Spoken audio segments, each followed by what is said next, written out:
കേരളത്തിലെ സമ്മതിദായകർ ഇന്ന് വോട്ട് ചെയ്യുകയാണ്. പതിവിൽ നിന്ന് വ്യത്യസ്തമായ പ്രചാരണം ഉൾപ്പെടെ തെരഞ്ഞെടുപ്പ് പ്രവർത്തനങ്ങൾക്ക് വളരെ കുറച്ചു നാളുകൾ മാത്രമേ ഇത്തവണ എല്ലാവർക്കും ലഭിച്ചുള്ളൂ. എങ്കിലും പ്രചണ്ഡമായ പ്രചാരണ പ്രവർത്തനങ്ങൾ എല്ലാ മുന്നണികളും നടത്തുകയുണ്ടായി. നിയമസഭയിലേക്കുള്ള തെരഞ്ഞെടുപ്പാണെങ്കിലും സർവ്വദേശീയ സംഭവ വികാസങ്ങളും സംസ്ഥാന വിഷയങ്ങൾക്കൊപ്പം ചർച്ചയാകുക സ്വാഭാവികമാണ്. സംസ്ഥാനത്ത് 10 വർഷമായി അധികാരത്തിലിരിക്കുന്ന സർക്കാർ ജനങ്ങൾക്കു വേണ്ടി നടപ്പിലാക്കിയ ക്ഷേമ വികസന പ്രവർത്തനങ്ങളാണ് LDF പ്രധാന പ്രചാരണ വിഷയമാക്കിയത്. വ്യത്യസ്തമായ ഒരു കേരളം പണിയുകയായിരുന്നു ഇക്കാലയളവിൽ LDF സർക്കാർ ചെയ്തത്. ഐക്യ കേരള പിറവിക്കു ശേഷം അധികാരമേൽപ്പിക്കപ്പെട്ട ആദ്യ കമ്മ്യൂണിസ്റ്റ് സർക്കാർ മുതൽ സംസ്ഥാനം ഭരിച്ച ഇടതുപക്ഷ സർക്കാരുകളെല്ലാം ജനപക്ഷത്ത് നിലകൊണ്ടുള്ള ക്ഷേമ വികസന പ്രവർത്തനങ്ങൾ നടത്തിയവരാണ്. സ്വാതന്ത്ര്യത്തിനും പിന്നീട് രാജ്യവും സംസ്ഥാനവും പുതുക്കി പണിയുന്നതിലും സുപ്രധാന പങ്ക് വഹിച്ചവരെന്ന നിലയിൽ കമ്മ്യൂണിസ്റ്റുകാർക്ക് അധികാരലബ്ധി വേളയിൽ ജനപക്ഷത്ത് നിലയുറപ്പിക്കാൻ മാത്രമേ സാധിക്കുകയുള്ളൂ. ആ സർക്കാരുകൾ ഉണ്ടാക്കിയ നേട്ടങ്ങൾ കൂടുതൽ ഉയരങ്ങളിലേക്ക് നയിക്കുന്നതിനുള്ള തീരുമാനങ്ങളും നടപടികളുമാണ് 10 വർഷ LDF ഭരണത്തിൽ സംസ്ഥാനത്തുണ്ടായത്. കോൺഗ്രസും BJPയും സമ്പന്ന വിഭാഗങ്ങളെ മാത്രമാണ് പരിപോഷിപ്പിക്കുവാൻ ശ്രമിച്ചത്. അവർക്ക് വാരിക്കോരി നൽകുന്നതിനും സമ്പത്ത് വർദ്ധിപ്പിക്കുന്നതിനുമുള്ള നയങ്ങളാണ് നടപ്പിലാക്കിയത്. എന്നാൽ അടിസ്ഥാന ജനവിഭാഗങ്ങൾ ഉൾപ്പെടെ എല്ലാ പൗരന്മാരെയും സമന്മാരായി കണ്ടുള്ള വികസന പരിപ്രേക്ഷ്യവും ക്ഷേമ നടപടികളുമാണ് LDF മുൻവച്ചത്.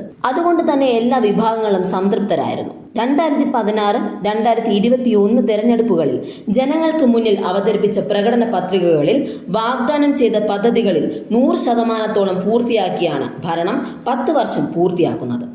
ഓരോ വർഷത്തെ പുരോഗതി റിപ്പോർട്ട് ജനസമക്ഷം സമർപ്പിക്കുകയും ചെയ്തു. ഇത് സർക്കാരിന്റെ സുതാര്യത വ്യക്തമാക്കുന്നതും ജനങ്ങൾക്ക് വിലയിരുത്താൻ അവസരം നൽകുന്നതുമായിരുന്നു. സർക്കാർ വികസന പദ്ധതികളുടെയും ക്ഷേമാനുകൂല്യങ്ങളുടെയും നേട്ടമെത്താത്ത ഒരു പ്രദേശവും കുടുംബവും സംസ്ഥാനത്തില്ലെന്ന് അതിശയോക്തിയല്ല, യാഥാർത്ഥ്യമാണ്. ഭൂമി, ഭക്ഷണം, വാസസ്ഥലം, ഉപജീവന മാർഗം എന്നിങ്ങനെ മനുഷ്യന്റെ അടിസ്ഥാന പ്രശ്നങ്ങൾ പരിഹരിക്കുന്നതിന് നടപടി സ്വീകരിച്ചു.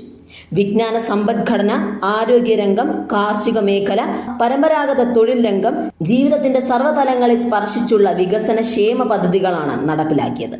ക്ഷേമ പെൻഷൻ പുറമെ സ്ത്രീ സുരക്ഷാ പദ്ധതി, കണക്ട് ടു വർക്ക് സ്കോളർഷിപ്പ് ഉൾപ്പെടെ ആവിഷ്കരിച്ച നവീന സഹായ പദ്ധതികളെല്ലാം ചേരുമ്പോൾ ജനസംഖ്യയിലെ 1/3 പേർക്ക് സർക്കാരിന്റെ സാമ്പത്തിക സഹായം നേരിട്ട് കൈകളിലെത്തുന്നു. വിദ്യാർത്ഥികൾ, യുവാക്കൾ എന്നിവർക്കെല്ലാം സർക്കാരിന്റെ സഹായങ്ങൾ എത്തുന്നു. പാഠപുസ്തകങ്ങൾ നേരത്തെ എത്തുന്നു. റോഡുകളും പാലങ്ങളും യാഥാർത്ഥ്യമാകുന്നു. തുറമുഖങ്ങൾ തുറക്കുന്നു. ഈ വിധം അസാമാന്യമായ ഇച്ഛാശക്തിയും അസാധാരണമായ ഭരണ നടപടികളുമാണ് LDF സർക്കാരിൽ നിന്നുണ്ടായത്. ഇക്കാരണങ്ങളാലാണ് BJP ഭരിക്കുന്ന കേന്ദ്ര സർക്കാരിന്റെ വിവിധ സൂചികകളിൽ സംസ്ഥാനം ഒന്നാമതെത്തിയത്. വിവിധ മനുഷ്യ വിഭവശേഷി വളർച്ചയിൽ ലോകരാജ്യങ്ങൾക്കൊപ്പമെത്തുകയും ചെയ്തത്. ഇതിനൊപ്പം തന്നെ സർവ്വദേശീയ വിഷയങ്ങളും ഉന്നയിക്കുകയുണ്ടായി. കേരളത്തിലെ ഗ്രാമ നഗര വ്യത്യാസമില്ലാതെ കേരളത്തിലെ എല്ലാ മനുഷ്യരെയും ബാധിക്കുന്നതാണ് അവ എന്നതാണ് കാരണം.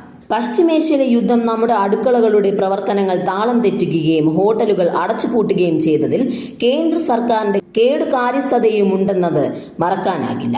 ഇപ്പോൾ അത് വളം ദൗർബല്യവും മറ്റുമായി അടുക്കളകളിൽ നിന്ന് പാടങ്ങളിലേക്ക് വ്യാപിക്കുന്ന സാഹചര്യം ഉണ്ടായിരിക്കുന്നു. കേന്ദ്ര സർക്കാരിന് നേതൃത്വം നൽകുന്ന BJPയുടെ വിഭാഗീയ വിദ്വേഷ പ്രചാരണങ്ങളെ ചെറുക്കേണ്ടതിന്റെ പ്രാധാന്യവും LDF ജനങ്ങളെ ഓർമ്മിപ്പിക്കുകയുണ്ടായി.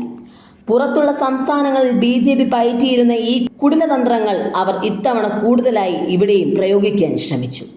മതധ്രുവീകരണം ലാക്കാക്കിയുള്ള കുപ്രചാരങ്ങളും LDFനെതിരെ BJPയും UDFും നടത്താൻ ശ്രമിച്ചു. അത് മനുഷ്യരുടെ സമാധാനവും സൗഹൃദവും പരസ്പര സ്നേഹവും ഇല്ലാതാക്കുന്ന വിധം അപകടകരമായിരുന്നു എന്നതിനാൽ അതിനെതിരെ ജാഗ്രത പുലർത്തണമെന്ന് LDF ജനങ്ങളോട് വിശദീകരിച്ചു. ജനങ്ങളെ കൂടെ നിർത്തി അതിനെതിരായി പോരാട്ടങ്ങൾ സംഘടിപ്പിച്ചു. ജാതി മത ചിന്തകൾക്കും സാമ്പത്തിക വേർതിരിവുകൾക്കും അപ്പുറം എല്ലാത്തിനും മീതെ മനുഷ്യനെ പ്രതിഷ്ഠിക്കുന്ന ആശയദൃഢതയാണ് LDF പ്രകടിപ്പിച്ചത്. സംസ്ഥാനം കൈവരിച്ച നേട്ടങ്ങളെ ഇകഴ്ത്തുകയും വ്യാജ പ്രചരണങ്ങൾ നടത്തുകയും ചെയ്ത പ്രതിപക്ഷം അങ്കലാപ്പിലാണ്. വയനാട് ദുരന്തബാധിതരുടെ പേരിൽ പിരിച്ച പണം ചെലവഴിച്ചില്ലെന്ന ആരോപണമുനയിൽ നിൽക്കുന്ന UDFും ഒരു നയാ പൈസ പോലും നൽകാതിരുന്ന കേന്ദ്ര സർക്കാരിന് നേതൃത്വം നൽകുന്ന BJPയും ഒരുപോലെ ജനങ്ങളിൽ നിന്ന് ഒറ്റപ്പെട്ടു നിൽക്കുകയാണ്. ഇതെല്ലാം പരിഗണിച്ച് LDF അല്ലാതെ മറ്റാരുമില്ലെന്ന് ഉറപ്പിക്കുന്ന തീരുമാനമാണ് കേരളം കൈക്കൊള്ളേണ്ടത്.